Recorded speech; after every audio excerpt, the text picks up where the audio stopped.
കേരളത്തിൽ തെരഞ്ഞെടുപ്പ് കമ്മീഷൻ ധൃതി പിടിച്ച് പൂർത്തിയാക്കാൻ പോകുന്ന SIR-ൽ അടിമുടി ദുരൂഹതകളാണ്. ഒന്ന്, 24 ലക്ഷത്തിലധികം ആളുകൾ ആ പട്ടികയിൽ നിന്ന് പുറത്തായി എന്നതാണ്. അതിൽ അർഹതപ്പെട്ടവർ ഫോം 6 പ്രകാരം പുതിയ വോട്ടർ എന്ന രീതിയിൽ ഇനി വോട്ട് ചേർക്കണം. രണ്ടാമത്തേത്, മാപ്പിംഗ് പൂർത്തിയാക്കാൻ കഴിയാത്തവരാണ്. ഏതാണ്ട് 17 ലക്ഷത്തോളം പേർ വരും. 2002 പട്ടികയിൽ സ്വന്തം പേരോ അച്ഛൻ അമ്മയടക്കം അടുത്ത ബന്ധുക്കളുടെ പേരോ ഇല്ലാത്തവരാണവർ. അവരെ ഹിയറിംഗിന് വിളിക്കും. ഹാജരാക്കേണ്ടത് പൗരത്വ ഭേദഗതി നിയമപ്രകാരമുള്ള രേഖകളാണ്. എന്തിനാണ് വോട്ടർ പട്ടികയുടെ പേരിൽ തെരഞ്ഞെടുപ്പ് കമ്മീഷൻ പൗരത്വം തിരയുന്നത്? NRC വളഞ്ഞ വഴിയിലൂടെ ഒളിച്ചു കടത്തുകയാണോ ചെയ്യുന്നത്? രേഖകളില്ലാത്തവരുടെ ഇന്ത്യൻ പൗരത്വം തന്നെ ചോദ്യചിഹ്നമാകുകയാണോ? അതിഥികൾ ചേരുകയാണ്. CPM-ൽ നിന്ന് KT കുഞ്ഞിക്കണ്ണൻ, കോൺഗ്രസിൽ നിന്ന് VR അനൂപ്, മുസ്ലിം ലീഗിൽ നിന്ന് അഡ്വക്കേറ്റ് മുഹമ്മദ് ഷാ, BJP സഹയാത്രികൻ മിഥുൻ വിജയകുമാർ എന്നിവർ ചേരും. VR അനൂപിലേക്ക്. ശ്രീ VR അനൂപ്, ഈ ഹിയറിംഗിന് എത്തേണ്ടവർ ഏതാണ്ട് 17 ലക്ഷത്തിലധികം ആളുകൾ വരും എന്നാണ് അറിയുന്നത്. പക്ഷേ അതിന്റെ കൃത്യമായ പട്ടികയോ വിവരങ്ങളോ ഒന്നും തന്നെ ഇതുവരെ തെരഞ്ഞെടുപ്പ് കമ്മീഷൻ പുറത്തുവിട്ടിട്ടില്ല എന്നതാണ് യാഥാർത്ഥ്യം. നോക്കൂ, ഈ 17 ലക്ഷത്തിലധികം പേർ എന്ന് പറയുമ്പോൾ അവരെ 3 വിഭാഗമായി തിരിച്ചിട്ടുണ്ട്. അതിൽ 1987 ജൂലൈ 1 മുൻപ് ജനിച്ചവരാണെങ്കിൽ സ്വന്തം ബർത്ത് സർട്ടിഫിക്കറ്റ്, അതായത് സ്ഥലവും തീയതിയും തെളിയിക്കുന്ന രേഖ നൽകിയാൽ മതി.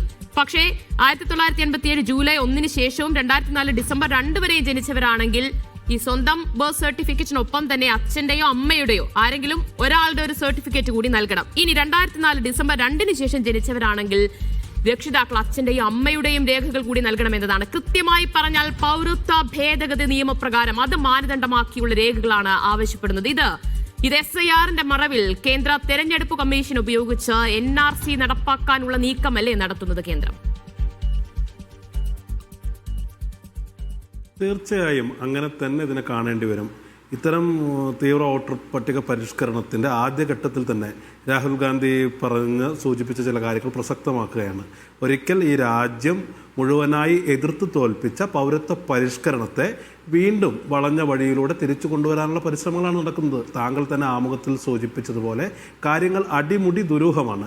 ഇത്തരം വോട്ടർ, പ്രത്യേകിച്ചും കേരളം പോലൊരു സംസ്ഥാനം എന്ന് പറയുന്നത് എല്ലാ കാലത്തും സംഘപരിവാറിനെ സംബന്ധിച്ച ഒരു ടാർഗറ്റാണ്. അവിടെ ഇത്തരം കാര്യങ്ങൾ നടപ്പിലാക്കുമ്പോൾ നേരത്തെ പറഞ്ഞ ആശങ്കകൾ ബലപ്പെടുന്നുണ്ട്. ഇത്തരം വോട്ടർ പട്ടികയിൽ നിന്ന് പുറത്തു പോകുന്ന ആളുകൾ എന്ന് പറയുന്നത് രാഹുൽ ഗാന്ധി ചൂണ്ടിക്കാണിച്ചതുപോലെ ദളിതരും പിന്നോക്കക്കാരും ന്യൂനപക്ഷങ്ങൾ ഉൾപ്പെടെയുള്ള ആളുകളാണ്. ഇവിടെ കാര്യങ്ങൾ വളരെ കൃത്യമാണ്. ഇത് പൗരത്വ പദ്ധതിയെ വീണ്ടും പിൻവാതിലൂടെ കൊണ്ടുവരാനുള്ള പരിശ്രമമാണ്. ഇവിടെ പലപ്പോഴും ചൂണ്ടിക്കാണിക്കപ്പെട്ട വലിയൊരു ചോദ്യമുണ്ട്. ഇലക്ഷൻ കമ്മീഷന് പൗരത്വത്തിനകത്ത് എന്താണ് കാര്യം? ഇലക്ഷൻ കമ്മീഷൻ എന്ന് പറയുന്നത് ഒരു വ്യക്തിയുടെ പൗരത്വം നിർണ്ണയിക്കാനുള്ള ആധികാരികമായ സ്ഥാപനമല്ലെന്നിരിക്കെ അതിനെ ആ അർത്ഥത്തിൽ ചുമതലപ്പെടുത്തുന്ന തരത്തിലേക്ക് നിങ്ങൾ പൗരത്വം പരിശോധിക്കുന്ന അവകാശത്തിന് അതിന് കൊടുക്കുന്ന അവസ്ഥയിലേക്ക് കാര്യങ്ങൾ പോകുമ്പോൾ കാര്യങ്ങൾ കുറെ കൂടി വ്യക്തമാണ്. ഇപ്പോൾ പൗരത്വ പദ്ധതിയുടെ തന്നെ പ്രധാനപ്പെട്ട ലക്ഷ്യം എന്താ? ഇന്ത്യയെ ഒരു ഹിന്ദു രാഷ്ട്രമാക്കുക എന്നത് തന്നെയല്ലേ. ഇന്ത്യ എന്ന് പറയുന്നത് ഹിന്ദുക്കളുടെ സ്വാഭാവികമായ ആവാസസ്ഥാനം. അതുപോലെ മറ്റ് ഇന്ത്യ ഉപഭൂഖണ്ഡത്തിലെ പാകിസ്ഥാനിലെ ബംഗ്ലാദേശിലൊക്കെ ഹിന്ദുക്കൾ ഇന്ത്യയിലേക്ക് വരികയും അതേസമയം ഇവിടെ മുസ്ലിങ്ങൾ അതിൽ നിന്ന് വേർതിരിച്ച് നിർത്തുകയും ചെയ്ത കൃത്യമായൊരു വംശീയ പദ്ധതി പ്രൊജക്റ്റ് എന്നുള്ള നിലയിൽ തന്നെയാണ് പൗരത്വ പരിഷ്കരണത്തെ കാണുന്നതെങ്കിൽ അത് ആവർത്തിക്കപ്പെട്ടിരിക്കുകയാണ്. ഇപ്പോൾ പോലും ആവർത്തിച്ച് ഇന്ത്യ ഹിന്ദു രാഷ്ട്രമാണ് എന്നുള്ള മോഹൻ ഭഗവതിനെ പോലുള്ള ആളുകളുടെ പ്രഖ്യാപനങ്ങൾ നമ്മൾ കണ്ടുകൊണ്ടിരിക്കുകയാണ്. അതിന് ഇന്ത്യ ഹിന്ദു രാഷ്ട്രമാക്കുന്നതിന് പ്രത്യേകിച്ച് ഭരണഘടനാ ഭേദഗതിയുടെ ആവശ്യമില്ല, പാർലമെന്റിന്റെ നിയമനിർമ്മാണത്തിന്റെ ആവശ്യമില്ല. സ്വാഭാവികമായും ഇന്ത്യ ഒരു ഹിന്ദു രാഷ്ട്രമാണ് എന്ന് മോഹൻ ഭാഗവത് പ്രഖ്യാപിക്കുമ്പോൾ ഇവിടുത്തെ എല്ലാ ഭരണഘടനാ സ്ഥാപനങ്ങളും, കോടതി അടക്കം, ജുഡീഷ്യറി അടക്കം, ഇലക്ഷൻ കമ്മീഷൻ അടക്കം ഈ പറയുന്ന സംഘപരിവാർ വൽക്കരിക്കപ്പെടുന്നു എന്നുള്ള വലിയൊരു ഭീതി നിൽക്കുമ്പോൾ ഇതിനെ അത്തരത്തിൽ മാത്രമേ പൗരത്വ പദ്ധതിയെ പുനരാലോചിക്കാനുള്ള ഓൾറെഡി പുറത്താക്കപ്പെട്ടവരുടെ പട്ടിക വന്നു കഴിഞ്ഞിട്ടുണ്ട്. അതിൽ 24 ലക്ഷത്തിലധികം ആളുകളുണ്ട്. അതോടൊപ്പമാണ് ഈ രീതിയിൽ മാപ്പിംഗ് നടത്താൻ കഴിയാതെ പോകുന്ന ലക്ഷത്തിലധികം ഒരുപാട് പേർ വരുന്നത്. അവരും കൂടി മാപ്പിംഗ് നടത്താൻ കഴിഞ്ഞില്ല എങ്കിൽ, അതായത് ഈ പറയുന്ന രേഖകൾ നൽകിയില്ലെങ്കിൽ അവരും വോട്ടർ പട്ടികയ്ക്ക് പുറത്താവുകയാണ്. അതിലുമപ്പുറം അവരുടെ പൗരത്വം കൂടി ചോദ്യചിഹ്നമാവുകയല്ലേ ചെയ്യുന്നത്. അത് വളരെ ഗൗരവത്തിൽ ചർച്ച ചെയ്യേണ്ടതും ഒരു പരിഹാരം കാണേണ്ട ഒരു വിഷയം കൂടിയല്ലേ? തീർച്ചയായും ഇവരൊരു ചുവന്ന മഷി കൊണ്ട് ഇവരുടെ ഈ രാജ്യത്തെ ജനവിഭാഗങ്ങളെ അതിൻ്റെ പൗരത്വത്തിൽ നിന്ന് പറിച്ചറിയുന്ന സമീപനമാണ് എന്നുള്ള കാര്യത്തിൽ എന്താണ് സംശയമുള്ളത്? വളരെ നേരത്തെ സൂചിപ്പിക്കപ്പെട്ടതുപോലെ ഇത് പൗരത്വത്തിൽ നിന്ന് ഒരു വലിയ വിഭാഗം ജനങ്ങളെ അടർത്തി മാറ്റാനുള്ള ആസൂത്രിതമായ പരിശ്രമം തന്നെയായി ഇതിനെ കാണേണ്ടി വരും. തുടക്കത്തിലെ തന്നെ ഇത് കേവലം ഒരു വോട്ടർ പട്ടിക പരിഷ്കരണം മാത്രമല്ല, ഇത് ബാധിക്കാൻ പോകുന്നത് ഈ രാജ്യത്തെ പൗരത്വത്തെ തന്നെ. അതിൻ്റെ ഒരു മനുഷ്യനെ സംബന്ധിച്ച് നമ്മളിപ്പോൾ ഇവിടെ സംസാരിക്കാൻ കഴിയുന്നത്, ഇന്ത്യൻ ഭരണഘടന മുന്നോട്ട് വയ്ക്കുന്ന അവകാശങ്ങൾ അനുഭവിക്കാൻ കഴിയുന്നത് പൗരന്മാരായതുകൊണ്ടാണ് എന്നിരിക്കെ ഈ പൗരത്വത്തിൽ നിന്ന് തന്നെ അടിസ്ഥാനപരമായി പൗരത്വത്തിൽ നിന്ന് തന്നെ പറിച്ചെറുകയും ഈ രാജ്യത്തെ കേവല അന്തേവാസികൾ മാത്രമായി, വിചാരധാരയിൽ പറയുന്നത് പോലെ പൗരനെന്നും അന്തേവാസി എന്നുമുള്ള റെസിഡൻസും സിറ്റിസൺസും തമ്മിലുള്ള ഒരു വ്യത്യാസം വളരെ കൃത്യമായി ഡിക്ലെയർ ചെയ്യുന്ന, പ്രഖ്യാപിക്കുന്ന ഒരു പ്രൊജക്റ്റായി തന്നെ വേണം ഇതിനെ കാണാൻ. ആ അർത്ഥത്തിൽ അതിനെതിരെ വലിയ പ്രതിഷേധങ്ങൾ ഉയർന്നു വരേണ്ടതുണ്ട്. താങ്കൾ തുടക്കത്തിൽ സൂചിപ്പിച്ചതുപോലെ ഈ ഇത്ര വലിയ വിഭാഗം ആളുകൾ ഇതിൽ നിന്ന് പുറത്താക്കുമ്പോൾ ഈ പ്രക്രിയ എന്തിൻ്റെ മാനദണ്ഡത്തിലാണ്, എങ്ങനെയാണ് ഇവർ പുറത്തു പോകുന്നത്, അതിൻ്റെ പ്രക്രിയ എന്താണെന്നൊന്നും നമുക്ക് മനസ്സിലാവാത്ത തരത്തിൽ ഇതിനെ അടിമുടി ദുരൂഹവൽക്കരിച്ചിരിക്കുന്നു, നിഗൂഢവൽക്കരിച്ചിരിക്കുന്നു എന്നത് തന്നെയാണ് ഏറ്റവും പ്രധാനപ്പെട്ട കാര്യം. യെസ്, അഡ്വക്കേറ്റ് മുഹമ്മദ് ഷാ കൂടി ചേരുകയാണ്. ശ്രീ മുഹമ്മദ് ഷാ, താങ്കൾക്ക് കേൾക്കാമോ? കേൾക്കാം. യെസ്, ശ്രീ മുഹമ്മദ് ഷാ, നോക്കൂ, 17 ലക്ഷത്തിലധികം ആളുകളുടെ മാപ്പിംഗ് നടത്താൻ കഴിഞ്ഞിട്ടില്ല എന്ന് വെച്ചാൽ അവരുടെ പേരോ അവരുടെ അടുത്ത ബന്ധുക്കൾ, അച്ഛൻ, അമ്മ, മുത്തശ്ശി, മുത്തച്ഛൻ, ഇവരുടെ ഒന്ന പേരൊന്നും 2002 വോട്ടർ പട്ടികയിൽ ഇല്ല. അതുകൊണ്ട് ഈ പറയുന്ന രേഖകൾ ഇവർ നൽകണം എന്നാണ് പറയുന്നത്. ഇവരൊക്കെ ഹിയറിംഗിനെത്തണം. ഇനി അഥവാ ഈ രേഖകളൊന്നും തന്നെ അവർക്ക് എത്തിക്കാൻ കഴിഞ്ഞില്ല എങ്കിൽ അവർ വോട്ടർ പട്ടികയ്ക്ക് പുറത്തു പോകുന്ന ഒരു സ്ഥിതിവിശേഷമാണ് വരാൻ പോകുന്നത്. അത് എത്രത്തോളം നമ്മൾ ഗൗരവത്തിൽ ചർച്ച ചെയ്യേണ്ടതാണ്? അത് ഉണ്ടാക്കാൻ പോകുന്ന പ്രത്യാഘാതം അത് എത്ര വലുതാണ്? ഇവിടുത്തെ യഥാർത്ഥ പ്രശ്നം നിങ്ങൾ പറഞ്ഞ വളരെ വലിയൊരു കൺസേൺ ആണ്. യഥാർത്ഥ പ്രശ്നം 1984 ശേഷം ഈ രാജ്യത്ത് ജനിച്ച ആളുകൾ അവരാരും തന്നെ 2002 SIR ഉണ്ടാവില്ല. അതായത് 1984 ജനിച്ച ആളുകൾക്ക് മാത്രമേ 2002 18 വയസ്സ് തികയുള്ളൂ. അതുകൊണ്ട് തന്നെ SIR 2002 അവരുണ്ടാവില്ല. അതായത് ഇപ്പോ 41 വയസ്സുള്ള ആളുകളൊന്നും SIR 2002 ഇല്ല. ഇനി 84-നും 87-നും ഇടയ്ക്ക് ജനിച്ച, ബാക്കിയുള്ള നമുക്ക് വേറൊരു ഇഷ്യൂ ആണ്, 84-നും 87-നും ഇടയ്ക്ക് ജനിച്ച ആളുകൾക്ക് അവരുടെ രേഖകൾ, അവർ ജനിച്ചു എന്ന് കാണിക്കുന്ന രേഖകൾ കൊടുക്കണം. 87-നും 2004-നും ഇടയ്ക്ക് ജനിച്ചവർ അവരുടെ അച്ഛനോ അമ്മയോ ജനിച്ച രേഖകൾ അതിനോടൊപ്പം കൊടുക്കണം. അപ്പൊ 2 രേഖ. 2004-ന് ശേഷം ജനിച്ച ആളുകൾ 3 രേഖ കൊടുക്കണം, അച്ഛന്റെയും അമ്മയുടെയും ഇദ്ദേഹത്തിന്റെയും. ഇപ്പൊ പ്രശ്നം എന്താണ്? പൗരത്വം എന്ന് പറയുന്നത് ഡിക്ലറേറ്ററിയാണ്. അതായത് ഒരു പർട്ടിക്കുലർ 1948 ഏപ്രിൽ 19 ഡേറ്റിൽ ഇന്ത്യയിൽ ഉണ്ടായിരുന്ന മുഴുവൻ ആളുകളും ഇന്ത്യൻ പൗരന്മാരാണ് എന്നാണ് പ്രിസെപ്ഷൻ. അപ്പോ അത്തരം ആളുകളെല്ലാം ഇന്ത്യൻ പൗരന്മാരാണ്, അവരുടെ മക്കളെല്ലാം ഇന്ത്യൻ പൗരന്മാരാണ്. ഇത് ഒരു അതോറിറ്റി വന്നിട്ട് ഇവര് ഇതാണ് എന്ന് പറയേണ്ട ആവശ്യമില്ല. രജിസ്ട്രേഷനിലൂടെ പൗരത്വം കിട്ടുന്ന ആളുകൾ, നാച്ചുറലൈസേഷനിലൂടെ പൗരത്വം കിട്ടുന്ന ആളുകൾ, ഒരു ആപ്ലിക്കേഷന്റെ അടിസ്ഥാനത്തിൽ പൗരത്വം ലഭിക്കുന്ന ആളുകളാണ്. ഒരു പക്ഷെ അവരുടെ കയ്യിൽ അങ്ങനെ ഒരു രേഖ, പൗരത്വത്തിന്റെ രേഖ ഉണ്ടാകണം. ബാക്കിയുള്ള ആളുകളൊക്കെ ഇന്ത്യൻ പൗരന്മാരാണ്. ഒരു പക്ഷെ ഒരാൾ പോയി ചോദിക്കുക, നിങ്ങൾ ഇന്ത്യൻ പൗരനാണെന്ന് എല്ലാവർക്കും അറിയാം, രേഖ കൊണ്ടുപോവാ എന്ന് ചോദിച്ചാൽ SSLC പഠിച്ചിട്ടില്ലാത്ത, പുറത്തൊന്നും പോകാൻ ആഗ്രഹമില്ലാത്ത, പിന്നെ ബർത്ത് സർട്ടിഫിക്കറ്റ് ഒക്കെ മേടിച്ചിട്ടില്ലാത്ത, അല്ലാതെ കൊടുക്കുന്ന കാലത്തിന് മുമ്പ് ജനിച്ചിട്ടുള്ള ആളുകളുടെ ആ രേഖ ഉണ്ടാകണമെന്നില്ല. അല്ലാത്ത ആളുകളും ഇന്ത്യൻ പൗരന്മാരാണ്. അത് പൗരന്മാരാണോ എന്ന് പരിശോധിക്കാൻ ഭരണഘടനയും റെപ്രസെന്റേഷൻ ഓഫ് പീപ്പിൾ ആക്ട് 1950യെയും പിന്നീട് ഇഷ്യൂ ചെയ്തിരിക്കുന്ന ഗൈഡ് ലൈൻസിനെയൊക്കെ ഉപയോഗിച്ചിട്ട് അവർ ആ പൗരത്വ പരിശോധന നടത്തുകയാണ്. ഭരണഘടനയുടെ 326 അനുച്ഛേദത്തില് ഒരു ഇലക്ടറൽ റോളിൽ ഒരാളുടെ പേര് ചേർക്കണമെങ്കിൽ 3 കാര്യങ്ങളാണ് വേണ്ടത്. ഒന്ന്, അയാൾ ഇന്ത്യൻ പൗരനായിരിക്കണം. മറ്റൊന്ന്, അയാൾക്ക് 18 വയസ്സ് തികഞ്ഞിരിക്കണം. മൂന്നാമത്തത്, അദ്ദേഹത്തിന് ഒരു ഇലക്ടറൽ ഒഫൻസിലും ഡിസ്ക്വാളിഫൈ ചെയ്തിട്ടില്ലാത്ത ആളായിരിക്കണം. പിന്നെ നാട്ടിൽ ചേർക്കണമെങ്കിൽ 6 months പീരീഡ് ഒരു പർട്ടിക്കുലർ ഏരിയയിൽ താമസിച്ച ആളായിരിക്കണം. അയാൾ ഓർഡിനറി റെസിഡന്റ് എന്ന് വിളിക്കും, അയാളെ അവിടെ ചേർക്കാം. അപ്പൊ ഈ പ്രൊവിഷനെ ഇങ്ങനെ എക്സ്ട്രാക്ട് ചെയ്തെടുത്തിട്ട് പൗരത്വം ഒരു ക്വാളിഫിക്കേഷൻ അല്ലേ, അപ്പൊ പൗരത്വം നോക്കണ്ടേ ഇലക്ടറോളിൽ ചേർക്കാൻ. എന്നിട്ട് 1950 ആക്ട് എടുത്തിട്ട് ആ ആക്ടിനകത്ത് ഇലക്ടറോൾ ഉണ്ടാക്കുന്നിടത്ത് ഈ ക്വാളിഫിക്കേഷൻ വേണമല്ലോ ഞങ്ങൾ ചെയ്യുമ്പോൾ അത് ഞങ്ങൾ ആ ക്വാളിഫിക്കേഷൻ നോക്കുന്നു. എന്നിട്ട് അവർ എക്സ്ട്രാക്ട് ചെയ്ത് വെച്ചിരിക്കുന്നത് 1950 റെപ്രസെന്റേഷൻ ഓഫ് പീപ്പിൾ ആക്ടോ കോൺസ്റ്റിറ്റ്യൂഷനോ അല്ല, അവരെന്നിട്ട് സിറ്റിസൺഷിപ്പ് ആക്ട് 1955 പോയിട്ട് അതിന്റെ സെക്ഷൻ 3 സെക്ഷൻ 4 ഒക്കെ എടുത്തിട്ട് ഇവരുടെ നോട്ടിഫിക്കേഷൻ അങ്ങ് എക്സ്ട്രാക്ട് ചെയ്ത് വെച്ചു.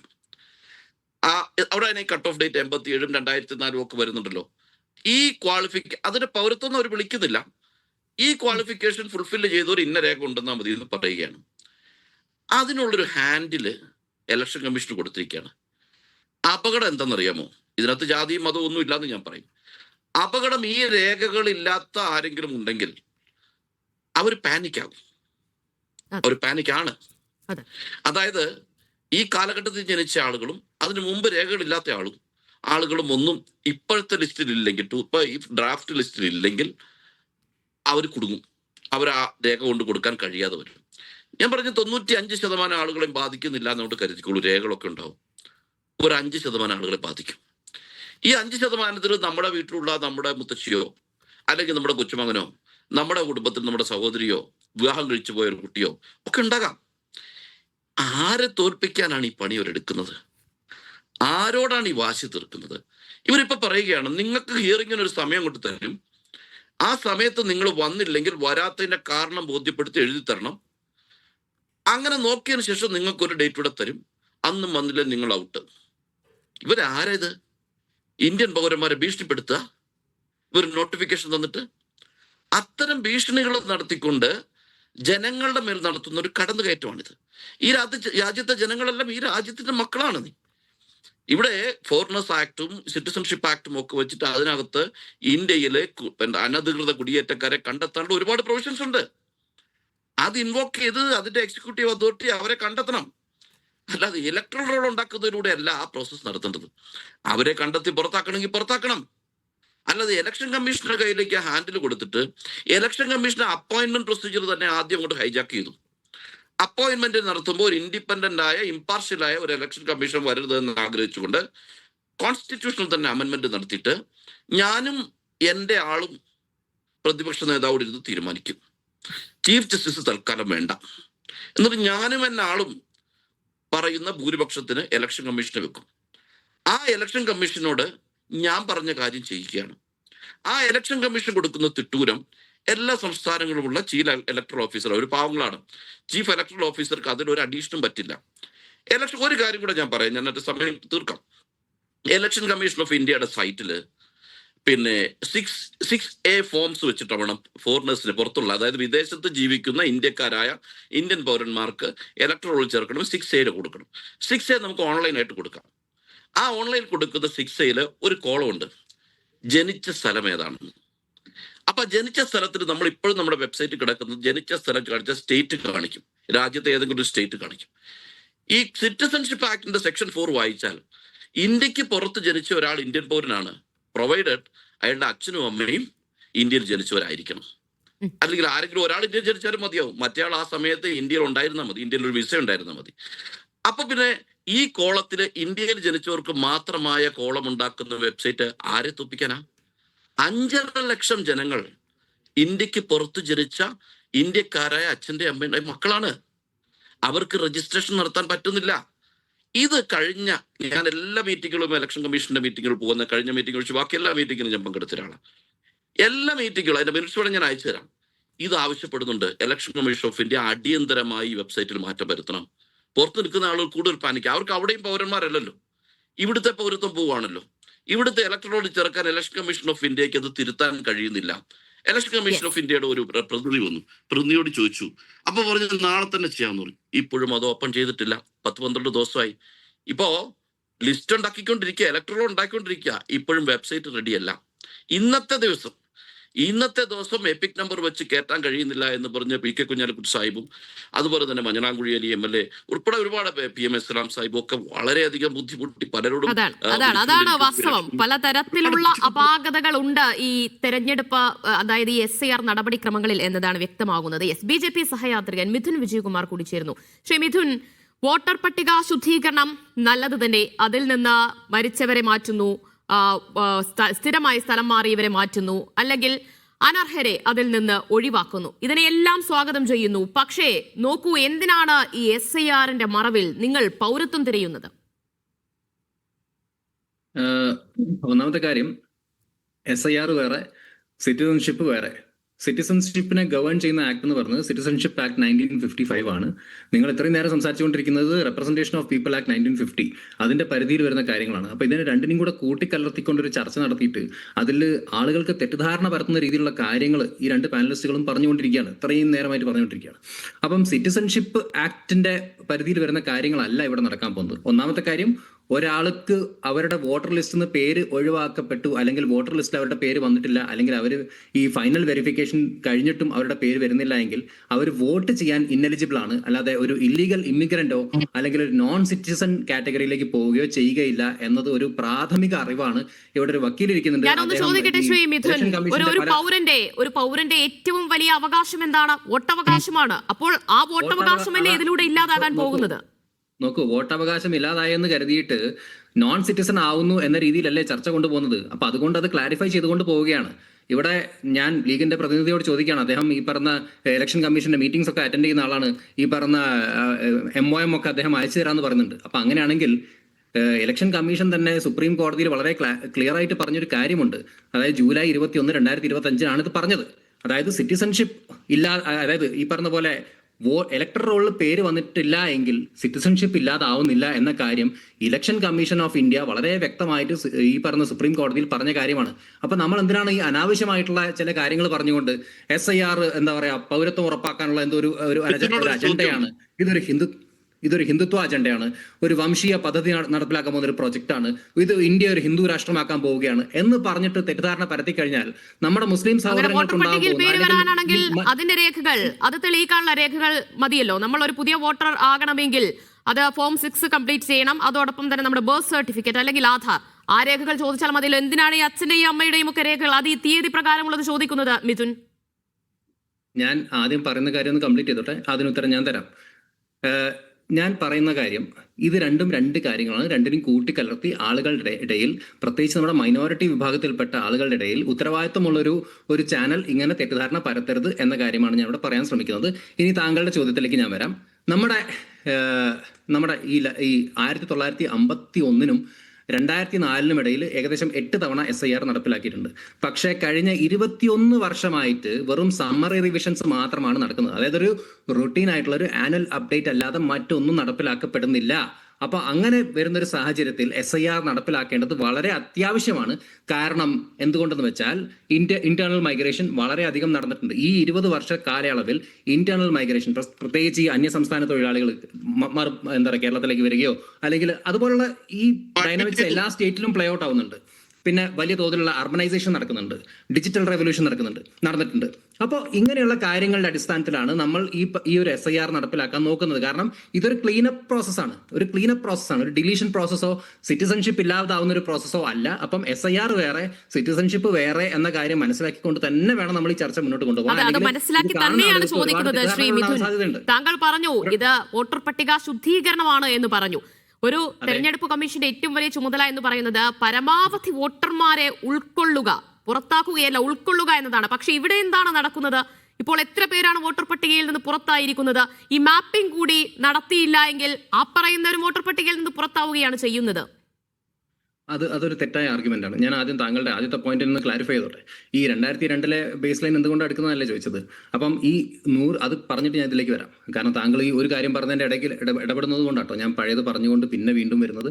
അപ്പം ഈ 2002 ബേസ് ലൈൻ ഡാറ്റ എടുക്കുന്നത് എന്തുകൊണ്ടാണ് വെച്ചാൽ അന്നാണ് ലാസ്റ്റ് ആയിട്ട് ഒരു ഹൗസ് ടു ഹൗസ് വെരിഫിക്കേഷൻ നടന്നത്.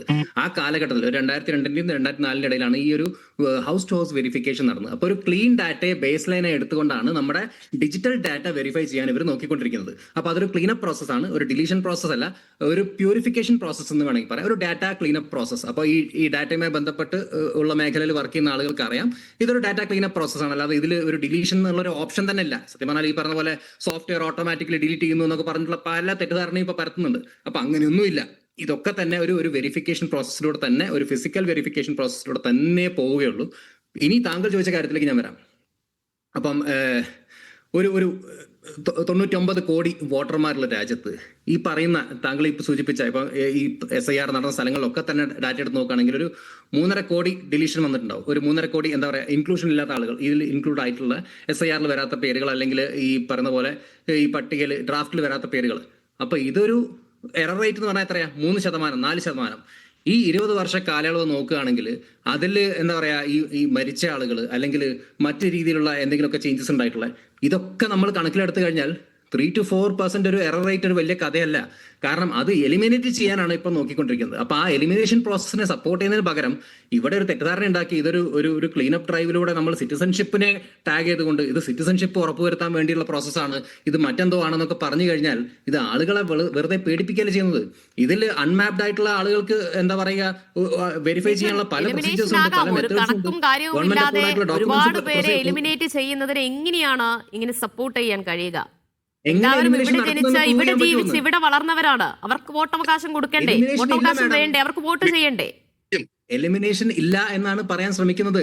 ഈ വോട്ടവകാശം എന്ന് അപ്പോൾ ഈ പറയുന്നത് കണക്കുകൾ ഒന്നാമത്തെ എന്താണ്? കാര്യം, അപ്പോൾ ഈ കണക്കുകൾ ഒന്നാമത്തെ എന്താണ്? കാര്യം, ASD ലിസ്റ്റിൽ തന്നെ 24 ലക്ഷത്തിലധികം പേരാണ് ഉൾപ്പെട്ടിട്ടുള്ളത്. താങ്കൾ മനസ്സിലാക്കേണ്ട ഒരു കാര്യം, ഞാൻ ഇവിടെ ഇത്രയും കഷ്ടപ്പെട്ട് താങ്കളോട് മനസ്സിലാക്കിപ്പിക്കാൻ നോക്കുന്ന ഒരു കാര്യം, 4% എന്ന് പറയുന്നത് അതിൽ ഈ പറഞ്ഞ ASD ലിസ്റ്റിൽപ്പെട്ട ആളുകളാണ്. അപ്പം ഈ പറയുന്ന ആളുകളെ ഇതിലേക്ക് ഉൾക്കൊള്ളിക്കാനാണ് അവർ ശ്രമിച്ചുകൊണ്ടിരിക്കുന്നത്. അപ്പൊ അതിനൊരു ഒരു എന്താ പറയുക, ആളുകളെ ഒഴിവാക്കുന്ന ഒരു പ്രോസസ് അല്ല, ഇതൊരു എലിമിനേഷൻ പ്രോസസ് അല്ല. സെക്ഷൻ 21 നോട്ടീസ് എല്ലാവർക്കും ഇവർക്ക് കൊടുക്കുന്നുണ്ട്. അപ്പം അൺമാപ്ഡ് ആയിട്ട് ആളുകളെ മാപ്പ് ചെയ്യാനാണ് അവർ നോക്കുന്നത്. അല്ലാതെ നിങ്ങൾ ഈ പറഞ്ഞ പോലെ എന്താ പറയാ, ഈ എല്ലാവരും എലിമിനേറ്റ് ചെയ്യാൻ നോക്കുകയല്ല. ഒരു ഹിയറിംഗ് വിൻഡോ അവർ വെച്ചിട്ടുണ്ട്, ഒരു പ്രത്യേക ഹിയറിംഗ് അവർ ഇത് നടപ്പിലാക്കുന്നുണ്ട്. അപ്പൊ അങ്ങനെയുള്ള ഒരു പ്രൊസീജിയറിനെ താങ്കളൊക്കെ കൂടെ മാറ്റിമറിച്ചു ചെയ്യാൻ കഴിയാത്തവർ, അതായത് ഈ പറയുന്ന ഹിയറിംഗ് ഡേറ്റിൽ ഈ പറയുന്ന രേഖകൾ എത്തിക്കാൻ കഴിഞ്ഞില്ല എങ്കിൽ എന്ത് സംഭവിക്കും? ഇത് താങ്കൾക്ക് വോട്ട് ചെയ്യാൻ പറ്റില്ല, അത്രേ ഉള്ളൂ. അല്ലാതെ താങ്കളുടെ സിറ്റിസൺഷിപ്പിനൊന്നും സംഭവിക്കാൻ പോകുന്നില്ല. വോട്ടവകാശം സംഭവിക്കാൻ പോകുന്നില്ല. നഷ്ടമാകുമല്ലോ. നോക്കൂ, ഇത്രയും നാൾ വോട്ട് ചെയ്തവർക്കാണ് ഒരു സുപ്രഭാതത്തിൽ വോട്ടവകാശം നഷ്ടമാകുന്നത്, അതും ഈ രേഖകളില്ല എന്ന് പറയുന്നത്. വോട്ടവകാശം ഉറപ്പുവരുത്താനുള്ള താങ്കളുടെ താല്പര്യം കൂടെയല്ലേ? വോട്ടവകാശം ഉറപ്പുവരുത്തുക എന്നുള്ളത് ഉത്തരവാദിത്വം പൗരന്റെ കൂടെയല്ലേ? അപ്പൊ ആ വോട്ടവകാശം ഉറപ്പുവരുത്താനുള്ള ഉത്തരവാദിത്വം പോലും ഇല്ല. ഹിയറിംഗിന് വരുന്നില്ല, ഇതിൽ വരാൻ താല്പര്യമില്ല, ഇതിൽ എന്താ പറയാ, വിളിച്ച ഫോൺ എടുക്കില്ല, അല്ലെങ്കിൽ നാട്ടിൽ സ്ഥലത്തില്ല. പോവുകയാണ് അദ്ദേഹം പറയുന്നുണ്ട്. മുഹമ്മദ് ഷാ ഇവിടെ പറയുന്നു, ഇവിടെ NRCയെയും SIRനെയും തമ്മിൽ കൂട്ടിക്കെട്ടെന്നാണ് മിഥുൻ പറയുന്നത്. മിഥുൻ ഒരു ചോദ്യം ചോദിച്ചോട്ടെ. അതായത് ഇപ്പൊ ഹിയറിംഗിന് ഹാജരാകാത്തവരൊക്കെ അവിടെ നിൽക്കട്ടെ. ഈ ഹിയറിംഗിന് പോകുന്ന ഒരാളുടെ കയ്യിൽ ഒരു രേഖ കൊടുക്കാൻ സാധിച്ചില്ല എന്നുള്ളത്, ഹിയറിംഗിന് അദ്ദേഹം പങ്കെടുത്തു, രേഖ കൊടുക്കാൻ സാധിച്ചില്ല, അദ്ദേഹം ഇലക്ട്രൽ റോളിൽ നിന്ന് പുറത്തു പോകുമോ, അതോ ഇൻക്ലൂഡ് ചെയ്യുമോ? പോകുമെന്നാണ് പറയുന്നത്. ശരി, എന്തുകൊണ്ടാണ് പോകുന്നില്ല? ഇലക്ട്രൽ റോളിൽ അവരുടെ പേര് എലിമിനേറ്റ് ആവും. കാരണം അവിടെ പ്രൂവ് ചെയ്യാൻ ഡോക്യുമെന്റ്സ് ഇല്ല. ഇനി സിറ്റിസൺഷിപ്പിന്റെ കാര്യം തന്നെ പറയുകയാണെങ്കിലും ഈ പറഞ്ഞ പോലെ പാൻ ഇല്ല, ആധാർ ഇല്ല, ഇലക്ട്രൽ ID ഇല്ല, മാപ്പ് ചെയ്യാൻ റിലേറ്റീവ്സ് ഇല്ല, പാസ്പോർട്ട് ഇല്ല, ഈ പറഞ്ഞ പോലെ മൻറേഗയുടെ ജോബ് കാർഡ് ഇല്ല, അല്ലെങ്കിൽ സ്മാർട്ട് കാർഡ് ഇല്ല, പെൻഷൻ ഡോക്യുമെന്റ് ഉണ്ടാവില്ല, സ്കൂൾ സർട്ടിഫിക്കറ്റ് ഇല്ല, ലാൻഡ് ഡോക്യുമെന്റ് ഇല്ല, ഒന്നുമില്ലാത്ത ആൾ പറയുന്നത്. മിഥുൻ അതൊന്നും പഠിക്കാതെ പറയുന്നത്. റിലേറ്റീവ്സ് ഒന്നും പോരാ. ഈ സിറ്റിസൺഷിപ്പ് ആക്ട് പഠിച്ചിട്ടാണോ പറയുന്നത്? Citizenship act പഠിച്ചിട്ടാണോ people representation ആക്ടുമായി tag ചെയ്തുകൊണ്ട് ഇവിടെ ആളുകൾ തെറ്റിദ്ധരിപ്പിക്കാൻ നോക്കുന്നത്? മിഥുൻ ഇവിടെ ആരും ആരെയും തെറ്റിദ്ധരിപ്പിക്കാൻ നോക്കുന്നില്ല. നോക്കൂ, ഈ രേഖ ഇവിടെ ഇത്രയും നേരം ലീഗിന്റെ കാര്യം മിഥുൻ ആ ഡിക്ലറേഷൻ എടുത്ത് വായിച്ചു നോക്ക്. ആ ഡിക്ലറേഷൻ താഴെ എഴുതി വെച്ചിരിക്കുന്നത് വായിച്ചു നോക്ക്. സെക്ഷൻ 3 വായിച്ചു നോക്ക്. എന്തെങ്കിലുമൊക്കെ ഒന്ന് പറയാം, എന്തെങ്കിലുമൊക്കെ ഒന്ന് പറയാം. ആ സിറ്റിസൺ സെക്ഷൻ 3യും ആ ഡിക്ലറേഷൻ ഒന്ന് കേൾക്കൂ. അദ്ദേഹത്തോട് ഒറ്റ കാര്യം ചോദിച്ചോട്ടെ. ജൂലൈ 21, 2025 ഇലക്ഷൻ കമ്മീഷൻ വളരെ കൃത്യമായി സുപ്രീം കോടതിയിൽ പറഞ്ഞൊരു കാര്യമുണ്ട്. സിറ്റിസൺഷിപ്പുമായി ബന്ധപ്പെട്ട ഒരു വിഷയത്തിലും ഇത് ഒന്നും ബാധകമല്ല. ഇത് ഇലക്ഷൻ പ്രോസസ്സിൽ ഇന്നെലിജിബിൾ ആകും. അതെന്താ അദ്ദേഹം കേൾക്കുന്നില്ലേ? ഇലക്ഷൻ പ്രോസസ്സിൽ ഇന്നെലിജിബിൾ എന്ന് പറഞ്ഞാൽ സിറ്റിസൺഷിപ്പ് ഇല്ലാതാവുകയാണ്. അത് ഇലക്ഷൻ കമ്മീഷൻ പറഞ്ഞാൽ അത് ഫൈനൽ വെച്ചിരിക്കുകയാണ്. അത് പറഞ്ഞാൽ വിശ്വസിക്കേണ്ടവര് നിങ്ങൾ വിശ്വസിക്കുമായിരിക്കും, ഞങ്ങൾ വിശ്വസിക്കില്ല. കാരണം സുപ്രീം കോടതിയിൽ പറഞ്ഞാൽ വിശ്വസിക്കില്ല, അല്ലെ? സുപ്രീം കോടതിയിൽ പറഞ്ഞാൽ ഒരു ലോയർ വിശ്വസിക്കില്ല. കാരണം മിഥുൻ ഞാൻ പറയാം, എന്നെ നിയമം പഠിപ്പിക്കുകയാണ്. എന്നിട്ട് താങ്കൾ പറയുകയാണ് എനിക്ക് അറിവില്ലാന്ന്. താങ്കൾ സുപ്രീം കോടതിയിൽ ഇലക്ഷൻ കമ്മീഷൻ പറഞ്ഞ കാര്യങ്ങൾ താങ്കൾക്ക് വിശ്വാസമില്ല. പക്ഷേ ഇവിടെ താങ്കൾ ചർച്ചയിൽ പറഞ്ഞ കാര്യങ്ങൾ ഞാൻ വെള്ളം തൊടാതെ ഇലക്ഷൻ കമ്മീഷൻ എന്ന് പറയുന്ന മോദിയും അമിത്ഷായും ഉണ്ടാക്കി വെച്ചിരിക്കുന്ന ഒരു ബോഡി വന്നിരുന്ന് എഴുതി കൊടുക്കുന്നത് ആപ്തവാക്കാണെന്ന് നിങ്ങൾക്ക് തോന്നും, ഞങ്ങൾക്ക് തോന്നില്ല. താങ്കൾക്ക് നിയമത്തിന്റെ എന്തെങ്കിലും ഒരു വരി പറഞ്ഞുകൊണ്ട് ഈ ഡിബേറ്റ് കൺക്ലൂഡ് ചെയ്യാൻ പറ്റില്ല. സെക്ഷൻ 3 സിറ്റിസൺഷിപ്പ് ആക്ട് എഴുതി വെച്ചിട്ട് സിറ്റിസൺഷിപ്പ് ആക്ടുമായിട്ട് ബന്ധമില്ലെന്ന് അവര് പറഞ്ഞാൽ നിങ്ങൾ വിശ്വസിച്ചോണം, ഞങ്ങൾ വിശ്വസിക്കില്ല. ഇത് താങ്കളോട് എന്നോട് പറയല്ല, സുപ്രീം കോടതിയിൽ പറയുന്ന കാര്യങ്ങളാ കേട്ടോ. അല്ല മിഥുൻ ഒരു കാര്യം ചോദിക്കട്ടെ. തെരഞ്ഞെടുപ്പ് കമ്മീഷന്റെ പ്രാഥമികമായ ചുമതല എന്ന് പറയുന്നത് രാജ്യത്ത് ജനപ്രതിനിധികളെ തെരഞ്ഞെടുപ്പ് നടത്തുക എന്നതാണ്. അതിനിടയിൽ എന്തിനാണ് ഈ വിവരങ്ങൾ തേടുന്നത്? അതിലെന്ത് അവകാശമാണ്, അതിലെന്ത് ചുമതലയാണ് തെരഞ്ഞെടുപ്പ് കമ്മീഷനുള്ളത്? പക്ഷെ താങ്കൾ ചർച്ചയിൽ പറയുന്ന കാര്യങ്ങൾ ഞാൻ വെള്ളം തൊടാതെ വിഴുങ്ങണം. എന്റെ നോളജ് ടെസ്റ്റ് ചെയ്യാണ്. നിങ്ങൾ രണ്ടുപേരും ഇങ്ങനെ തർക്കത്തിൽ ഏർപ്പെട്ടത് കൊണ്ട് കാര്യമില്ല. ഒന്ന്, ആളുകൾക്കൊന്നും കേൾക്കുന്നൊന്നും മനസ്സിലാവുന്നില്ല എന്നതാണ്.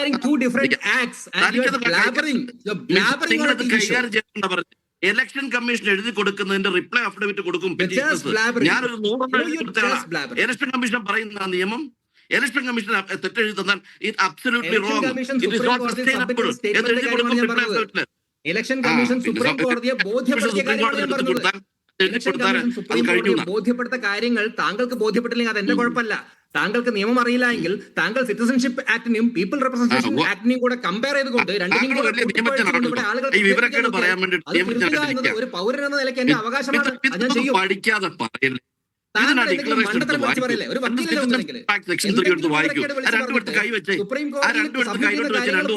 അല്ലെങ്കിൽ ഇലക്ഷൻ കമ്മീഷൻ സുപ്രീം കോടതിയെ ബോധ്യപ്പെടുത്ത കാര്യങ്ങൾ പോലും താങ്കൾക്ക് ബോധ്യപ്പെടുന്നില്ലെങ്കിൽ എന്റെ കുഴപ്പമല്ല, അത് താങ്കളുടെ കുഴപ്പമാണ്. താങ്കൾക്ക് ഇനിയൊന്ന് നമുക്ക് കാര്യത്തിലേക്ക് വരാം. വെറുതെ തർക്കമൊന്ന് അവസാനിപ്പിക്കാം, ദയവ് ചെയ്ത് തർക്കമൊന്ന് അവസാനിപ്പിക്കാം. ശരി, ഞാൻ മുഹമ്മദ് ഷായിലേക്ക്. മുഹമ്മദ് ഷാ, എന്താണ് ഈ മിഥുൻ ചൂണ്ടിക്കാട്ടുന്ന അല്ലെങ്കിൽ അദ്ദേഹം ഉന്നയിക്കുന്ന ന്യായീകരണങ്ങളിലെ പ്രശ്നങ്ങൾ എന്താണ്? പ്രശ്നങ്ങൾ വ്യക്തമായി പറയാം. 12 ഡോക്യുമെന്റില് ആധാർ കാർഡ് അക്സെപ്റ്റബിൾ അല്ല എന്ന് സുപ്രീം കോടതി പറഞ്ഞതിന്റെ കാര്യം എന്താണ്? ആധാർ കാർഡ് പൗരനല്ലാത്തവർക്കും കൊടുക്കും എന്നതാണ്. ആധാർ അക്സെപ്റ്റബിൾ അല്ല, ഐഡന്റിറ്റി നോക്കാൻ മാത്രമേ ഉപയോഗിക്കാൻ പറ്റുള്ളൂ. ഞാൻ ഒരു കാര്യം ആഡ് ചെയ്യട്ടെ. ഞാൻ വരാം, മിഥുനിലേക്ക് വരാം, മറുപടിക്ക് സമയം തരാം. സുപ്രീം കോടതി ബീഹാറിൽ SIR നടപ്പിലാക്കിയപ്പോൾ പറഞ്ഞ ഒരു കാര്യം ഈ അഡ്വക്കേറ്റിന്റെ അറിവിലേക്ക് ഞാൻ സമർപ്പിക്കുകയാണ്. ആധാർ കാർഡ് അക്സെപ്റ്റബിൾ ആണ് ഈ ഇലക്ട്രൽ വെരിഫിക്കേഷൻ പ്രോസസ്സിന്. അത് സുപ്രീം കോടതി പറഞ്ഞിട്ടുണ്ട്. അത് ഇത്രയധികം താങ്കൾ അത് അറിഞ്ഞോ? ആധാർ കാർഡ് അക്സെപ്റ്റബിൾ ആണ് ഇലക്ട്രൽ വെരിഫിക്കേഷൻ. മിഥുൻ ആ ജഡ്ജ്മെന്റ് മനസ്സിലെത്തി വായിച്ചിട്ടില്ല. സുപ്രീം കോടതി സ്പെസിഫിക് ആയിട്ട് പറഞ്ഞു ആധാർ എന്നത് 12ാമത്തെ. കേട്ടോളൂ മിഥുൻ, ഞാൻ മറുപടി പറയാം. മിഥുൻ മറുപടി പറയാം. ഞാൻ മിഥുന് മറുപടി പറയാം. സുപ്രീം കോടതി ജഡ്ജ്മെന്റിൽ സ്പെസിഫിക് ആയിട്ട് പറഞ്ഞിരിക്കുന്നു ആധാർ 12ാമത്തെ ഡോക്യുമെന്റ് ആയിട്ട് നിങ്ങൾക്ക് എടുക്കാം. But it is only for identifying a person, not to confirm the citizenship of a person എന്നാ സുപ്രീം കോടതി പറഞ്ഞിരിക്കുന്നത്. So there is no question of citizenship, sir. There is no question of citizenship. We are talking about identification. We are talking about voter identification. ആദ്യം article 326 വായിച്ചു നോക്കൂ. ആദ്യം article 326 വായിച്ചു. ഒന്ന് ചോദിക്കട്ടെ, ഒരേ ഒരു ചോദ്യം. ഈ ഹിയറിംഗിന് എത്തുമ്പോൾ ഈ ബർത്ത് സർട്ടിഫിക്കറ്റിന് പകരം ആധാർ നൽകിയാൽ മതിയോ? ആധാർ നൽകിയാൽ മതിയോ? പറയൂ. ഒരു ഇലക്ട്രൽ റോൾ പറയാം. ക്വാളിഫിക്കേഷൻ എന്തൊക്കെയാ? ഒരു ഇലക്ട്രൽ റോൾ ക്വാളിഫിക്കേഷൻ എന്തൊക്കെയാ? ശരി, മിഥുനോടാണ് ഈ ഹിയറിംഗിന് വിളിക്കുമ്പോൾ, EROമാർ ഹിയറിംഗിന് വിളിക്കുമ്പോൾ ഈ പറയുന്നവർ ആധാർ കാർഡ് കാണിച്ചാൽ മതിയോ? ആധാർ കാർഡ് കാണിച്ചാൽ മതി. ശരി, മുഹമ്മദ് ഷാ, ആധാർ കാർഡ് കാണിച്ചാൽ മതി എന്നാണ് മിഥുൻ പറയുന്നത്. പിന്നെ എനിക്കതൊന്നും പറയാനില്ല, അത് പറ്റില്ല എന്ന് സുപ്രീം കോടതി പറഞ്ഞിട്ടുണ്ട്. പറഞ്ഞിട്ട് കാര്യമില്ല. മുഹമ്മദ് ഷാ ജഡ്ജ്മെന്റ് വായിക്കാതെ ഇവിടെ വന്നിട്ട് സിറ്റിസൺഷിപ്പ് ഒരുപാട് ജനങ്ങൾ കേൾക്കുന്നുണ്ട്, അതിൽ അഭിഭാഷകരും ഉണ്ട്. മിഥുൻ ഇത് എല്ലാവരും കേൾക്കുന്നുണ്ട്. നിങ്ങൾ ജഡ്ജ്മെന്റ് വായിച്ച് ഓർഡർ വായിച്ചു വേണ്ട നോട്ടിഫിക്കേഷൻ എടുക്കുന്നേ. നിങ്ങൾ ഇപ്പൊ ഇതാ ഇലക്ഷൻ കമ്മീഷൻ നോട്ടിഫിക്കേഷൻ തന്നെ സ്പെസിഫിക് ആയിട്ട് പറഞ്ഞിട്ടുണ്ട് അക്സെപ്റ്റബിൾ അല്ല സുപ്രീം കോടതി. പിന്നെ വേറെ എവിടെയും പോകണ്ട, അവർ നോട്ടിഫൈ ചെയ്ത് പറഞ്ഞിട്ടുണ്ടത്. അടുത്ത് വായിച്ചത് നോട്ടിഫിക്കേഷൻ ജൂലൈ മാസം വായിച്ചത് എനിക്കറിയില്ല. പക്ഷേ ആധാർ കാർഡ് അക്സെപ്റ്റബിൾ ആണ് എന്ന ഓഫീസർക്ക് സംശയമില്ല, ഇലക്ഷൻ കമ്മീഷൻ ഓഫ് ഇന്ത്യക്ക് തർക്കമില്ല, മിഥുന് തർക്കമുണ്ട്. അത് അക്സെപ്റ്റബിൾ അല്ല എന്ന് അവർ ഓൾറെഡി പറഞ്ഞു കഴിഞ്ഞു. ഇനി പിന്നെ മിഥുൻ തർക്കിച്ചിട്ട് കാര്യം എന്നാണോ? ആധാറും വോട്ടർ കാർഡും നോക്കൂ, താങ്കളുടെ അറിവിനേക്ക് സമർപ്പിക്കുകയാണ്. ആധാർ ആണെങ്കിലും വോട്ടർ കാർഡ് ആണെങ്കിലും സിറ്റിസൺഷിപ്പ് തെളിയിക്കാൻ അതൊരു ഡോക്യുമെന്റ് കോടതി പറഞ്ഞിട്ടുണ്ട്. പക്ഷേ താങ്കളുടെ വോട്ടർ ID വെരിഫിക്കേഷൻ ആണെങ്കിൽ ആധാർ കാർഡ് ഒരു വാലിഡ് ഡോക്യുമെന്റ് ആണ് എന്ന കാര്യവും സുപ്രീം കോടതി പറഞ്ഞിട്ടുണ്ട്. അപ്പൊ അത് താങ്കളൊന്ന് ഐഡന്റിഫൈ ചെയ്യാൻ വേണ്ടി മാത്രമാണ്, ക്വാളിഫിക്കേഷൻ കൺഫേം ചെയ്യില്ല അതിനകത്ത്.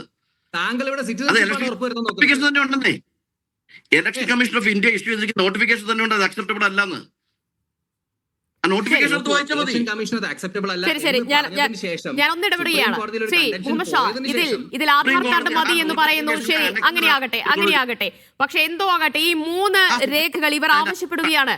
ഒന്നുകിൽ ജനന സ്ഥലം അല്ലെങ്കിൽ തീയതി, ഇത് തെളിയിക്കുന്ന രേഖ നൽകണം എന്നാണല്ലോ പറയുന്നത്.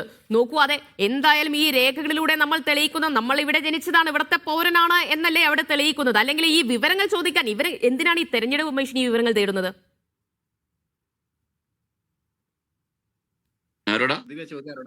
മുഹമ്മദ് ഷാ, താങ്കളോടാണ്. അതെ, അല്ല, തെരഞ്ഞെടുപ്പ് കമ്മീഷന് ഈ പറഞ്ഞ രേഖകൾ ആവശ്യമായി വരുന്നത് ആർട്ടിക്കിൾ 326 പ്രകാരമുള്ള ക്വാളിഫിക്കേഷൻ ഉണ്ടോ എന്ന് നോക്കാൻ വേണ്ടി മാത്രമാണ്.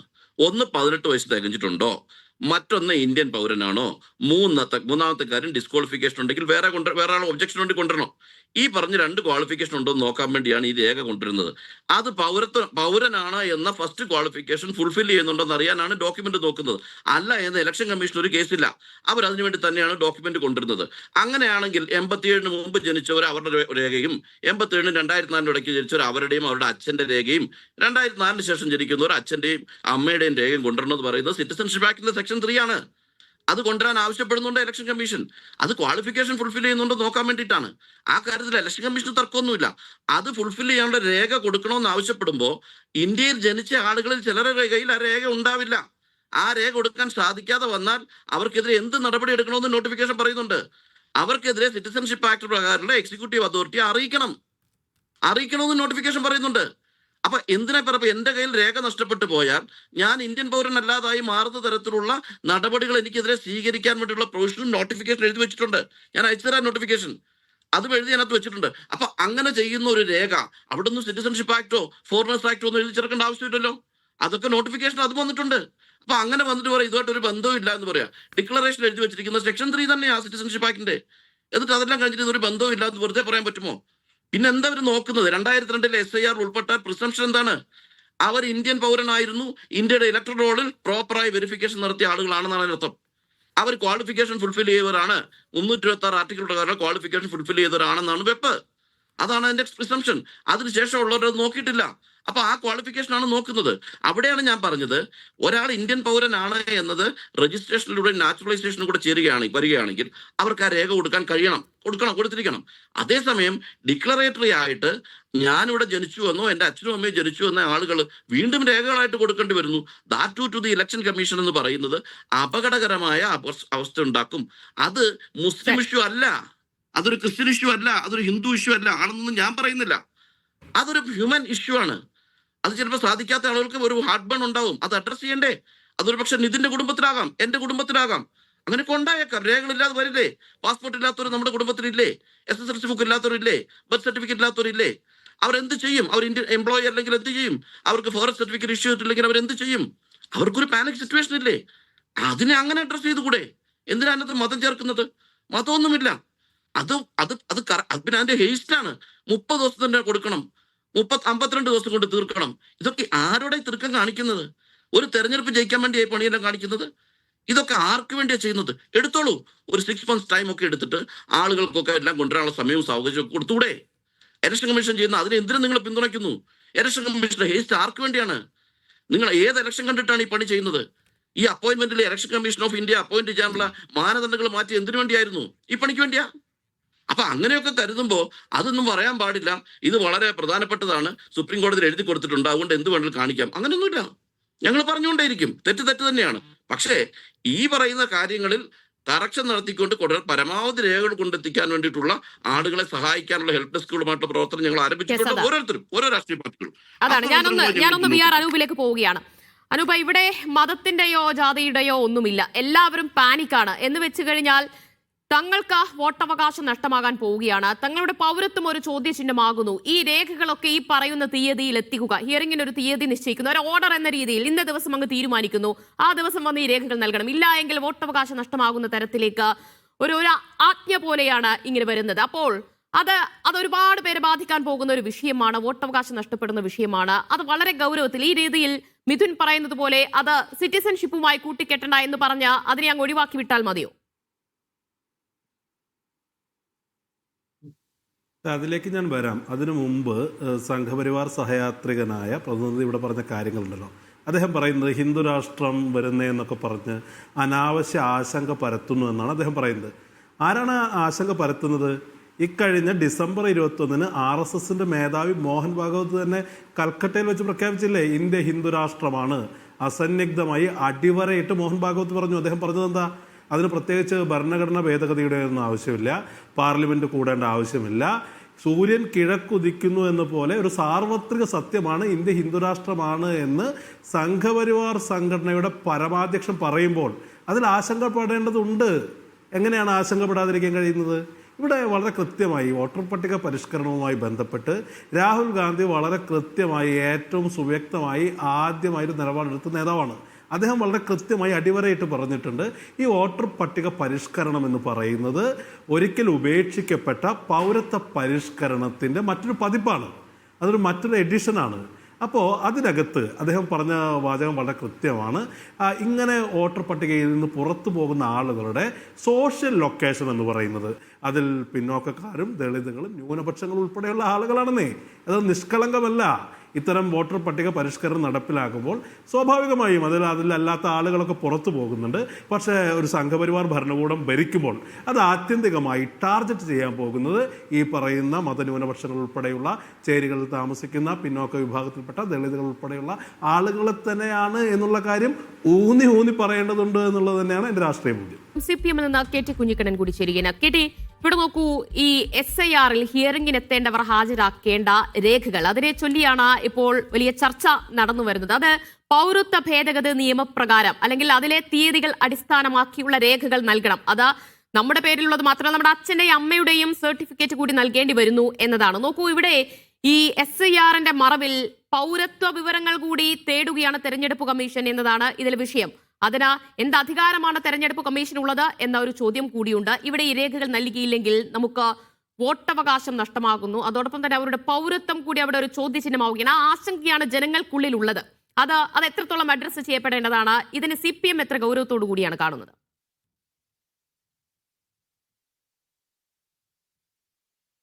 കൂടിയാണ് കാണുന്നത്. ബീഹാറിൽ ഈ ഇന്റൻസീവ് റിവിഷൻ ആരംഭിച്ച ഘട്ടത്തിൽ തന്നെ CPM ഉൾപ്പെടെയുള്ള ഇടതുപക്ഷ പാർട്ടികളും മറ്റ് പ്രതിപക്ഷ പാർട്ടികളുമൊക്കെ ശക്തമായി ഉയർത്തിയ വിഷയം അതാണ്.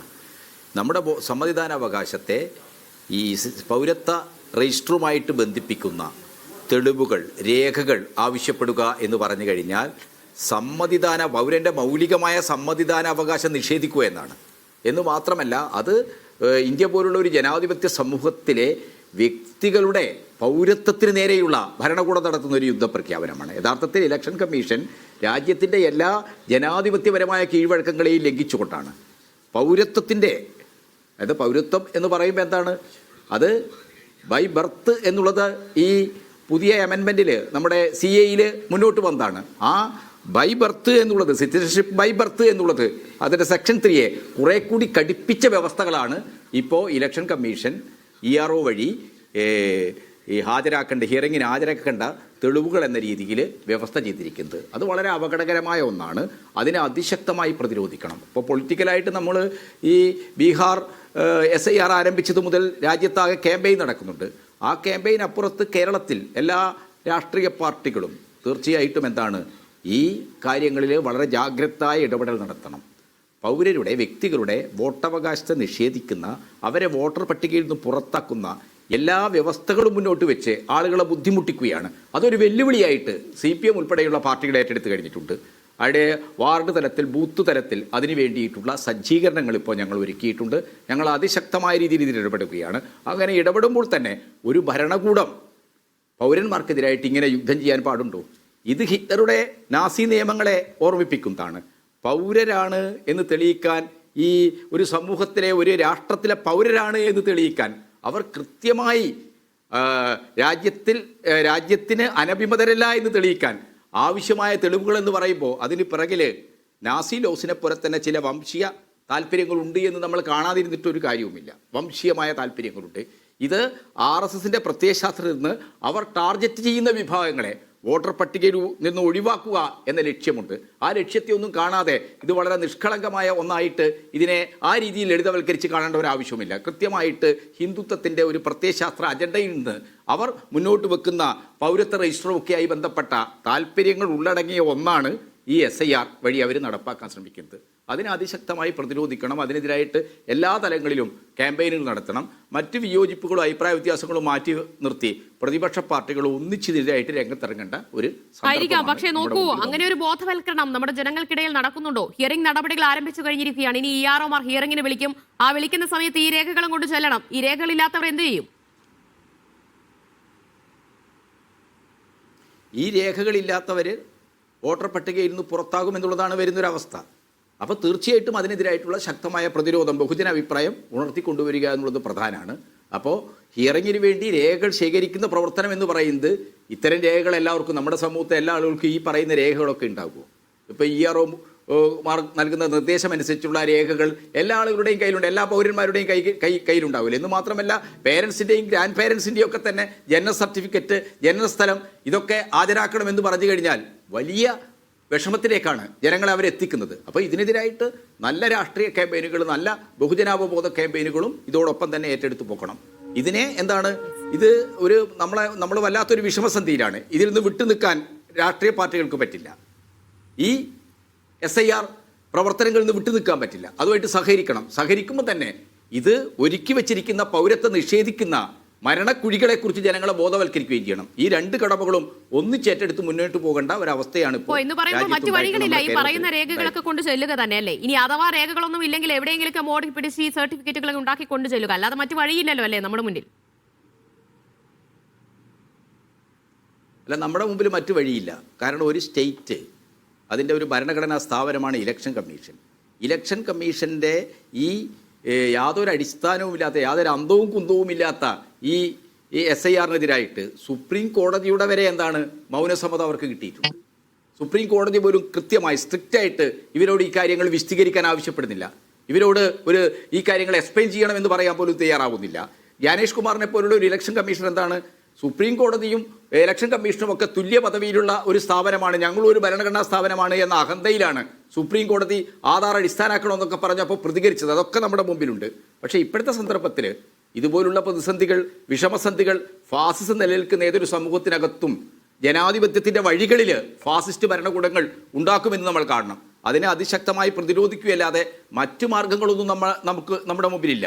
ഇതിൽ ഇടപെടുക, പരമാവധി രേഖകൾ ഹാജരാക്കി പരമാവധി വോട്ടർമാരെ ചേർക്കാനുള്ള ശ്രമങ്ങൾ നടത്തുക, മറ്റർത്ഥത്തിലുള്ള രാഷ്ട്രീയ ക്യാമ്പയിനുകളുടെ ഇതിൻ്റെ പിറകിലുള്ള ഗൂഢലക്ഷ്യങ്ങളെ തുറന്നു കാട്ടുക. ഈ രണ്ട് കാര്യങ്ങൾ ഒരേ സമയം ചെയ്യാനാണ് ഈ രാജ്യത്തെ ജനാധിപത്യ പാർട്ടികൾ ഇപ്പോൾ ബാധ്യസ്ഥമായിരിക്കുന്നത്. അത് നിർവഹിക്കുക എന്നുള്ളത് തന്നെയാണ് ഏറ്റവും പ്രധാനം. ജനങ്ങളുടെ വോട്ടവകാശത്തിന്മേലുള്ള ഒരു ബുൾഡോസിംഗ് അല്ലേ ഇവിടെ തെരഞ്ഞെടുപ്പ് കമ്മീഷൻ നടത്തിക്കൊണ്ടിരിക്കുന്നത്? തീർച്ചയായിട്ടും അതെ. കാരണം ഇപ്പൊ നടക്കുന്നത് 2026 ഏപ്രിൽ മാസത്തിൽ നടക്കാൻ, എന്നെ കേൾക്കാമോ? കേൾക്കാം, പറഞ്ഞോളൂ. 2026 ഏപ്രിൽ മാസത്തിൽ ചില സംസ്ഥാനങ്ങളിൽ തെരഞ്ഞെടുപ്പ് നടക്കുന്നു. ആ തെരഞ്ഞെടുപ്പിന് ഉപയോഗപ്പെടുത്തുക എന്ന ലക്ഷ്യത്തോടു കൂടി ഇലക്ഷൻ കമ്മീഷനെ ഇപ്പൊ ഇലക്ഷൻ കമ്മീഷൻ ഓഫ് ഇന്ത്യയെ ഉപയോഗപ്പെടുത്തിക്കൊണ്ട് ഈ സമയം കൊടുത്തിരിക്കുന്ന സമയം നിങ്ങൾ നോക്ക്, 30 ദിവസത്തെ, അതായത് 84-ന് ശേഷം ജനിച്ച മുഴുവൻ ആളുകളും അവരുടെ രേഖകൾ കൊടുക്കേണ്ടി വരില്ലേ? അവർ ക്വാളിഫിക്കേഷൻ നോക്കിയാൽ 84-ന് ശേഷം അവരുടെ മാത്രമോ, അവരുടെ അച്ഛൻ്റെയും അച്ഛൻ്റെയും അമ്മയുടെയും രേഖകൾ കൊടുക്കേണ്ടി വരില്ലേ? ആ എത്ര ലക്ഷം ആളുകൾ ഉണ്ടാവും? 84, അതായത് 18-നും 41-നും ഇടയ്ക്ക് പ്രായമുള്ള എത്രയോ ലക്ഷം ആളുകളുണ്ട് ഈ നാട്ടില്. അവരെ മുഴുവൻ ഹിയറിംഗ് നടത്തണം അല്ലേ? അവർ രേഖകളുമായി പോയി ഹിയറിംഗ് നടത്തണം. ഇത് കൂടാതെ ഒമിഷൻ വന്ന കേസസ് വേറെയുണ്ട്. അപ്പൊ ഇങ്ങനെയൊക്കെ വരും. അത് കൂടാതെ 24,75,000 എന്ന് പറഞ്ഞ് ഇപ്പോഴത്തെ കണക്കുണ്ടല്ലോ, ഇപ്പൊ പുറത്തു പോയി എന്ന് പറഞ്ഞത്, അതിൽ നിന്ന് മരണപ്പെട്ടവരുടെ കണക്കിൽ വ്യത്യാസം വന്നിട്ടുണ്ട്. മരണപ്പെട്ട ഒരാള് കഴിഞ്ഞ ദിവസം ഞങ്ങളുടെ മീറ്റിംഗിൽ ഇരിക്കുമ്പോൾ ഒരാളെ ട്രേസ് ചെയ്യാൻ പറ്റുന്നില്ല എന്ന് പറഞ്ഞു. 80 വയസ്സുള്ള ലേഡിയാണ്. ആ 80 വയസ്സുള്ള ലേഡിയെ ഇലക്ഷൻ കമ്മീഷന് ട്രേസ് ചെയ്യാൻ പറ്റുന്നില്ല.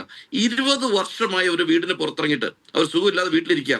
ആ വീട്ടിൽ തന്നെ ഉണ്ട് അവര്, പക്ഷെ അവരെ ട്രേസ് ചെയ്യാൻ പറ്റിയിട്ടില്ലെന്ന്, വീടിനകത്ത് കയറി നോക്കിയിട്ടില്ല എന്നതിനർത്ഥം. ഇങ്ങനെയൊക്കെ വരുന്ന ഒരു സാധ്യത ഒക്കെ കറക്റ്റ് ചെയ്യണ്ടേ? അതാണ് ഇവിടെ തദ്ദേശ തെരഞ്ഞെടുപ്പിനിടയിലാണല്ലോ BLOമാർ വീടുകൾ കയറി ഇറങ്ങേണ്ടി വന്നത്. അവർക്ക് അധിക ഭാരമായിരുന്നു. എവിടെ നിന്നൊക്കെയുള്ള പരാതികൾ നമ്മൾ കേട്ടു. ഇവരിൽ എല്ലാവരും എല്ലായിടത്തും എത്തിക്കാണുമെന്നത് പോലും ഉറപ്പില്ലല്ലോ. ഇതിനെ എന്തുകൊണ്ട് BJP പിന്തുണയ്ക്കുന്നു എനിക്ക് മനസ്സിലാകാത്തത്. ഈ വോട്ടെന്ന് പറഞ്ഞാൽ എല്ലാവരുടെയും അല്ലേ? അവര് പിന്തുണയ്ക്കുന്നതിന്റെ ഒരു പർപ്പസ്, ഇതെന്തിനാണ് അവരെ കൊണ്ട് ഇപ്പോ ഇത്രയും പറ്റി തിടുക്കത്തിൽ ചെയ്യുന്നത് എന്തിനാണെന്ന് BJPക്ക് അറിയാം. ആ പണി അവരെടുക്കുകയാണ് ചെയ്യുന്നത്. ഒരു സംശയമില്ല, ഇത് ആരെങ്ങനെ പറഞ്ഞാലും ഒരു സംശയമില്ലാതെ ഞാൻ പറയുന്നു, ഇത് എക്സ്ക്ലൂഷന് വേണ്ടി കൊണ്ടുവന്നിരിക്കുന്നതാണ്.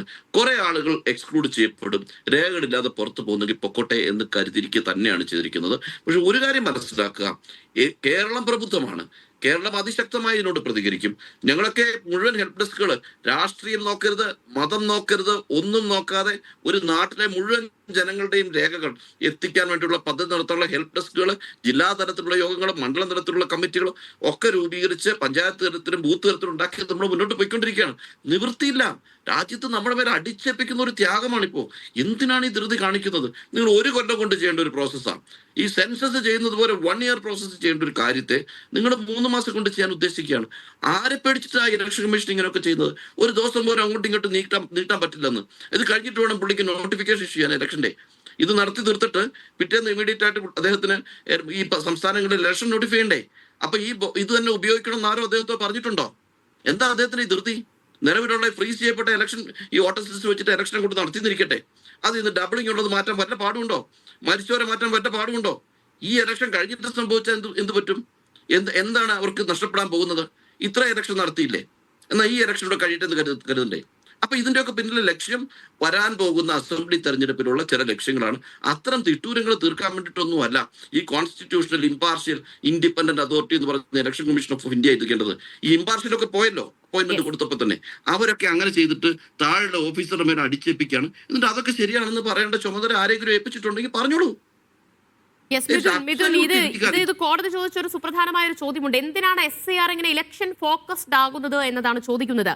നമുക്ക് എന്തിനാണ് ഇങ്ങനെ ഒരു തിരക്ക്? നമുക്ക് പരമാവധി സമയം കൊടുത്ത് ആളുകളെ പരമാവധി പേരെ ഉൾക്കൊള്ളിച്ചുകൊണ്ട് മുന്നോട്ട് പോകാൻ കഴിയില്ലേ? വളരെ തിടുക്കപ്പെട്ട കരട് പട്ടിക വരുന്നു, അതിന് 1 മാസത്തെ സമയം മാത്രം ആക്ഷേപങ്ങളും പരാതികളും കേൾക്കാൻ, അത് കഴിഞ്ഞ് അന്തിമ പട്ടിക വരുന്നു. എന്തിനാണ് ഈ ധൃതി? അപ്പോൾ പരമാവധി ആളുകൾ ഒഴിഞ്ഞു പോകുന്നെങ്കിൽ അല്ലെങ്കിൽ പുറത്താകുന്നെങ്കിൽ ആകട്ടെ എന്നാണോ? അങ്ങനെയാണോ നിങ്ങൾ കാണുന്നത്? ഞാൻ അങ്ങനെയാണ് കാണുന്നത് വെച്ചാൽ ഞാൻ അങ്ങനെയല്ല കാണുന്നത്. പക്ഷെ ഞാൻ അതിലേക്ക് വരാം, താങ്കളുടെ ചോദ്യത്തിലേക്ക് ഞാൻ വരാം. അത് ഞാൻ അഡ്രസ് ചെയ്തിട്ടേ പോവുള്ളൂ. പക്ഷെ ഇവിടെ ഈ പറഞ്ഞ പോലെ നമ്മുടെ സ്കൂളിലോ കണ്ടില്ലേ, ചില ചോദ്യങ്ങളൊക്കെ ചോദിച്ച് ഞാൻ നന്നായി പഠിച്ചു വന്നിട്ടുണ്ട്, മറ്റേ ആൾക്ക് ഉത്തരം അറിയില്ല എന്നൊക്കെ പറഞ്ഞ രീതിയിൽ ഈ മുഹമ്മദ് ഷാ ചില കാര്യങ്ങളൊക്കെ പറഞ്ഞു. അപ്പോൾ അതുകൊണ്ട് അദ്ദേഹം പറഞ്ഞൊരു കാര്യത്തിന് ഉത്തരം കൊടുത്തുകൊണ്ട് തന്നെ ഞാൻ അതിലേക്ക് വരാം. ഈ സുപ്രീം കോടതി സെപ്റ്റംബർ 8, 2025 പറഞ്ഞൊരു കാര്യം നമ്മുടെ എല്ലാ മുഖ്യ മാധ്യമങ്ങളും റിപ്പോർട്ട് ചെയ്തൊരു കാര്യമാണ്. അതിൽ പറയുന്നുണ്ട്, the supreme court has held that Aadhaar cards should be accepted as a valid document to establish identity for inclusion or exclusion for electoral rolls. അതായത് ആധാറിനെ ഒരു 12ാമത്തെ ഡോക്യുമെന്റ് ആയി ട്രീറ്റ് ചെയ്യണമെന്ന് സുപ്രീം കോടതിയുടെ വളരെ വ്യക്തമായി പറഞ്ഞ ഒരു ഉത്തരവുണ്ട് എന്ന് നമ്മുടെ രാജ്യത്ത് റിപ്പോർട്ട് ഈ പറയുന്ന പോലെ ഒരുവിധപ്പെട്ട എല്ലാ മുഖ്യധാര മാധ്യമങ്ങളും റിപ്പോർട്ട് ചെയ്തൊരു കാര്യമാണ്. എൻ്റെ ഇപ്പം അദ്ദേഹം അതിന്റെ ഈ പറഞ്ഞ പോലെ ഓർഡർ ഉണ്ടോ എന്ന് വെച്ചാൽ ഓർഡർ കോപ്പി ഉണ്ടോ? എൻ്റെ ഓർഡർ കോപ്പി ഒന്നുമില്ല, പക്ഷേ മാധ്യമങ്ങളൊക്കെ റിപ്പോർട്ട് ചെയ്തൊരു കാര്യമാണ്. അപ്പൊ എന്നോട് ആധാർ അക്സെപ്റ്റബിൾ ആണോ? അപ്പൊ അക്സെപ്റ്റബിൾ ആണ് ഐഡന്റിറ്റി തെളിയിക്കാൻ എന്ന കാര്യം ഞാൻ പലപ്പോഴും ആവർത്തിച്ചെങ്കിലും അത് കേട്ടോ എന്ന് എനിക്കറിയില്ല. അത് തെളിയിക്കാൻ ധാരാളം ആധാർ കാർഡ് മതി. പിന്നെ അദ്ദേഹം ഇവിടെ ആളുകളെ തെറ്റിദ്ധരിപ്പിക്കാൻ വേണ്ടിയിട്ട് നാച്ചുറലൈസേഷൻ ഒക്കെ പറഞ്ഞിട്ട് വലിയ കാര്യങ്ങൾ പറഞ്ഞിട്ടുണ്ടായിരുന്നു. ഇവിടെ മനസ്സിലാക്കേണ്ട ഒരു കാര്യം, 99% ഇന്ത്യൻസും സിറ്റിസൺസ് ബൈ ബർത്ത് ആണ്. അവർക്ക് ഒന്നുകിൽ ഈ ലിനിയേജ് തെളിയിക്കണം അല്ലെങ്കിൽ റെസിഡൻസി പ്രൂവ് ചെയ്യണം. അത്ര മാത്രം ചെയ്താൽ മതി. അതാണ് ഈ ഇലക്ഷന്റെ പിന്നെ ECI ചെയ്തുകൊണ്ടിരിക്കുന്ന ഒരു കാര്യം. പിന്നെ ECI പറഞ്ഞൊരു കാര്യം എന്ന് വെച്ചാൽ, ഞാൻ സിറ്റിസൺ ആണെന്ന് പറയുന്ന ഒരു വ്യക്തി, ഞാൻ സിറ്റിസൺ ആണെന്ന് ക്ലെയിം ചെയ്യുന്ന ഒരു വ്യക്തി അത് വെരിഫൈ ചെയ്യണം. അത്രയേ ഉള്ളൂ. അവർക്ക് വോട്ട് ചെയ്യണമെങ്കിൽ അത് വെരിഫൈ ചെയ്യണം. ആ വെരിഫിക്കേഷൻ പ്രോസസ്സിനുള്ള കാര്യങ്ങളാണ് അവർ ചെയ്തുകൊണ്ടിരിക്കുന്നത്. അല്ലാതെ ഈ SIR നടപ്പിലാക്കിയിട്ട് ഏതെങ്കിലും ഒരാളുടെ സിറ്റിസൺഷിപ്പ് എന്താ പറയുക വിലയിരുത്തുകയോ അല്ലെങ്കിൽ അവർക്ക് സിറ്റിസൺഷിപ്പ് നഷ്ടപ്പെടുകയോ ആ രീതിയിലേക്കൊന്നും കാര്യങ്ങൾ പോകുന്നില്ല. കാരണം സെൽഫ് ഡിക്ലറേഷൻ പോലും നടത്താനുള്ള ഓപ്ഷൻസ് ഉണ്ട്. അപ്പം സെക്ഷൻ 31 RP ആക്ട് പ്രകാരം അവർ ഡിക്ലെയർ ചെയ്യുന്ന കാര്യങ്ങൾ സത്യസന്ധമായിരിക്കണം എന്ന് മാത്രമേ ഉള്ളൂ. അപ്പോൾ ഇങ്ങനെ ആളുകളെ തെറ്റിദ്ധരിപ്പിക്കുക അല്ലെങ്കിൽ മറ്റെന്തെങ്കിലും രീതിയിൽ കാര്യങ്ങളെ കൊണ്ടുപോവുക, സിറ്റിസൺഷിപ്പിനെയും ഈ വോട്ടർ ഐഡന്റിഫിക്കേഷൻ രണ്ടും കൂടെ കൂട്ടിക്കലർത്തിക്കൊണ്ട് ചില നിയമങ്ങളൊക്കെ കൂട്ടിയതുകൊണ്ട് അതിന്റെ ഒരു എന്താ പറയുക ഇല്ലാത്തൊരു വശങ്ങളൊക്കെ പറഞ്ഞുകൊണ്ട് ആളുകളെ പറ്റിക്കാൻ നമ്മൾ നോക്കരുത്. കാരണം ഇത് ഒരു ഇലക്ഷനുമായി ബന്ധപ്പെട്ട ഒരു പ്രോസസ്സാണ്. ഇത് ആളുകളെ ഐഡന്റിഫൈ ചെയ്യുന്ന ഒരു പ്രോസസ്സാണ്, അല്ലാതെ അവരുടെ സിറ്റിസൺഷിപ്പ് തീരുമാനിക്കുന്ന ഒരു പ്രോസസ് അല്ല. പിന്നെ അൺമാപ്ഡ് എന്ന് പറഞ്ഞു കഴിഞ്ഞാൽ വോട്ടർ പട്ടികയിൽ നിന്ന് ഡിലീറ്റ് ആയി പോയി എന്നല്ല. അവർക്കൊരു എന്താ പറയുക അതൊരു പ്രൊസീജറൽ സേഫ്റ്റി നെറ്റ് പ്രകാരം അതൊരു എന്താ പറയുക അതൊരു ഫ്ലാഗിങ് മാത്രമാണ്, അല്ലാതെ ഒരു ഡിലീഷൻ ഓർഡർ അല്ല. അപ്പൊ അതിനൊരു ഡിലീഷൻ ഓർഡർ ആയിട്ട് മറ്റുള്ളവരുടെ മുന്നിലേക്ക് ഒരു സിറ്റിസൺഷിപ്പ് നഷ്ടപ്പെടുന്ന രീതിയിലേക്ക് കാര്യങ്ങൾ പോകുന്നു എന്ന് ധരിപ്പിക്കാൻ നോക്കരുത്. കാരണം നമ്മൾ മനസ്സിലാക്കിയിട്ടൊരു കാര്യം, 21 വർഷത്തിനിടയിൽ വെറും സമ്മറി റിവിഷൻസ് മാത്രം നടന്നിട്ടുള്ള ഒരു രാജ്യമാണ്. അവിടെ ഒരു റൊട്ടീൻ ആനുവൽ അപ്ഡേറ്റിന് അപ്പുറത്തേക്കൊന്നും നടന്നിട്ടില്ല എന്നും ഇപ്പോൾ അത് നടപ്പിലാക്കാൻ നോക്കുമ്പോൾ ആളുകളെ ഇൻക്ലൂഡ് ചെയ്യാനാണ് നോക്കുന്നത്, അല്ലാതെ എക്സ്ക്ലൂഡ് ചെയ്യാനല്ല നോക്കുന്നത് എന്ന കാര്യം മനസ്സിലാക്കണം. ഒരിക്കൽ കൂടി ശ്രീ വി ആർ അനൂപ, നമ്മൾ അസമിൽ NRC നടപ്പാക്കി കഴിഞ്ഞപ്പോൾ എന്താണ് സംഭവിച്ചത് എന്ന് എല്ലാവരും കണ്ടതാണ്, രാജ്യം ഒന്നാകെ കണ്ടതാണ്. ഏതാണ്ട് 19 ലക്ഷത്തോളം ആളുകൾ പൗരന്മാരല്ലാത്ത ഒരു സ്ഥിതിവിശേഷം അവിടെ വരുന്നത് കണ്ടു. അതിൽ എല്ലാ വിഭാഗം ആളുകളും ഉണ്ടായിരുന്നു. ഇനി BJPയുടെ അടുത്ത ലക്ഷ്യം എന്ന് പറയുന്നത് NRC വ്യാപകമാക്കുക എന്നത് തന്നെയാണ്. ഇപ്പോഴല്ലെങ്കിലും നാളെ അവരത് ലക്ഷ്യമിടുന്നുണ്ട്. അപ്പോൾ കരുതലോടെ ഇരിക്കേണ്ട ഒരു സാഹചര്യം തന്നെയല്ലേ ഇപ്പോഴുള്ളത്? അല്ല, ഇതെങ്ങനെയാണ് ഒരു പൗരനെ പരിഭ്രാന്തിയിലേക്ക് തള്ളിവിടുന്നതെന്ന് അഡ്വക്കേറ്റ് മുഹമ്മദ് ഷാ ഉൾപ്പെടെ KT കുഞ്ഞിക്കണ്ണൻ സഖാവ് ഉൾപ്പെടെയുള്ള ആളുകളോട് പറഞ്ഞു കഴിഞ്ഞു. ഇതൊരു പൗരൻ്റെ ബാധ്യതയായിട്ട് മാറുകയാണെന്നേ. നമ്മുടെ പൗരത്വം തെളിയിക്കുക എന്ന് പറയുന്നത് ഒരു പൗരൻ്റെ ബാധ്യതയായി മാറുകയും അവനെ അസാമാന്യമായ ഒരു പരിഭ്രാന്തിയിലേക്ക് തള്ളിവിടുന്നു എന്നുള്ളിടത്താണ് ഇതിൻ്റെ പ്രശ്നം. നാളെ മുതൽ നീ പൗരനാണെന്ന് തെളിയിക്കേണ്ടത് ബാധ്യതയാണെന്ന് പറയുകയും ഇത് അടിസ്ഥാനപരമായി ആളുകളെ അരക്ഷിതാവസ്ഥയിലേക്ക് എത്തിക്കുന്നു എന്നുള്ളതാണ്. ഇത് തെളിയിക്കപ്പെടാൻ പോകുന്നു. പിന്നെ ഈ പറയുന്ന പിന്നെ ഇത് റിപ്പോർട്ട് ചെയ്യപ്പെടുന്നു എന്ന് പറയുന്ന സാഹചര്യം എന്നൊക്കെ പറയുന്നത് വളരെ കൃത്യമാണ്. ഇപ്പോൾ താങ്കൾ പറഞ്ഞതുപോലെ ആസാമിൽ ആ പൗരത്വ പട്ടിക പുറത്തു വന്നപ്പോൾ മുൻ രാഷ്ട്രപതിയുടെ കുടുംബാംഗങ്ങൾക്ക് അവിടെ പൗരത്വ പട്ടികയിൽ ഇടമുണ്ടായിരുന്നില്ല എന്നുള്ള വാർത്ത നമ്മൾ കേട്ടു. പക്ഷെ നമ്മൾ വിചാരിച്ചത് എന്താ, കേരളം എന്നൊക്കെ പറയുന്നതിന് അപവാദമാണെന്ന് പറയുമ്പോൾ ആലപ്പുഴയിൽ മുൻ MLA ആയിരുന്ന AA ഷുക്കൂറിൻ്റെ കുടുംബാംഗങ്ങൾക്ക് അദ്ദേഹത്തിന് ഉൾപ്പെടെ ഈ പറയുന്ന പട്ടികയിൽ ഇടമില്ല എന്നുള്ള വാർത്തകളും പുറത്തു വരിക. അപ്പോൾ ഇതൊക്കെ ആളുകൾ ഇത്ര സമൂഹത്തിൽ പ്രിവിലേജ്ഡ് ആണ് എന്ന് നമ്മൾ കരുതുന്ന ആളുകൾ പോലും ഇതിൻ്റെ പുറത്തേക്ക് വരുന്ന ഒരു സാഹചര്യം ഇവിടെ നിലനിൽക്കുന്നു. അത് വളരെ കൃത്യമായി ആസൂത്രിതമായൊരു പദ്ധതിയാണ്. ഇത് വളരെ നമ്മളൊക്കെ പൗരന്മാരാകുന്നത് സ്വാഭാവികമായൊരു പ്രക്രിയയിലൂടെയാണ്. അത് അസ്വാഭാവികമായി ആളുകളെ പൗരന്മാരല്ലാതാക്കാനുള്ള പരിശ്രമം നടക്കുന്നു.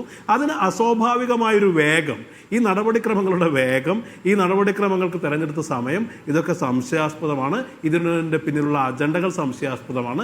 ഞാൻ ആദ്യമേ പറഞ്ഞ കാര്യം തന്നെ ആവർത്തിക്കുകയാണ്. ഇത് പൗരത്വ പരിഷ്കരണത്തിൻ്റെ ഒരു പരിഷ്കരിച്ച രൂപമാണ്. ഒരിക്കൽ ഈ രാജ്യം ഒരുമിച്ച് നിന്ന് പരാജയപ്പെടുത്തിയ പൗരത്വ പദ്ധതിയെ വീണ്ടും ആനയിക്കാനുള്ള ആസൂത്രിതമായ പദ്ധതിയാണ്.